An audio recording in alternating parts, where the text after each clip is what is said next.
একটি রুমের ভেতর 4টি মোমবাতি জ্বলছিল। মোমবাতিগুলো একে অপরের সাথে তাদের নিজস্ব ভাষায় কথা বলা শুরু করলো।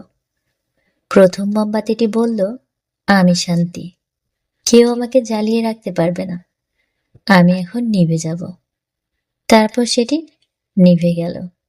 দ্বিতীয় মোমবাতিটি বলল, আমি বিশ্বাস, শান্তি যেহেতু নেই তাই আমার আর জ্বলে থাকার কোনো প্রয়োজন দেখছি না, আমি এখন নিভে যাব। কথা শেষ করার পর দ্বিতীয় মোমবাতিটি নিভে গেল।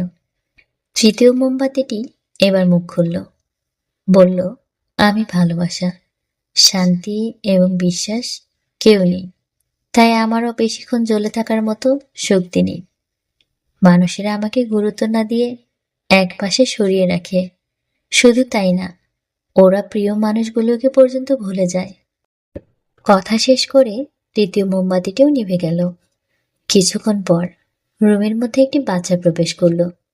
3টা নিভে যাওয়া মোমবাতির পাশে টিম টিম জ্বলতে থাকা চতুর্থ মোমবাতিটি দেখে বাচ্চাটি একটি প্রশ্ন ছুড়ে দিল, তোমরা জ্বলছ না কেন? তোমাদের পুরোপুরি শেষ না হওয়া পর্যন্ত জ্বলা উচিত ছিল। তারপর বাচ্চাটি কাঁদতে শুরু করলো। এবার 4 নম্বর মোমবাতিটি মুখ খুলল, ভয় পেও না, আমি যতক্ষণ জ্বলছি তুমি চাইলে আমাকে দিয়ে আবারও বাকি মোমবাতিগুলোকে জ্বালাতে পারো। আমার নাম আশা।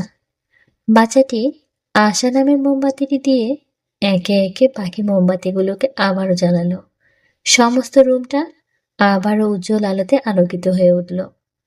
গল্পটি রূপক, কিন্তু হাজারো হতাশা, দুঃখ আর সমস্যার অন্ধকারে ডুবে গিয়ে আশা নামের আলোটিকে কখনোই নিভতে দেওয়া উচিত নয়। কারণ আশা না থাকলে আমাদের জীবন থেকে শান্তি, বিশ্বাস ও ভালোবাসা অন্ধকারে হারিয়ে যাবে।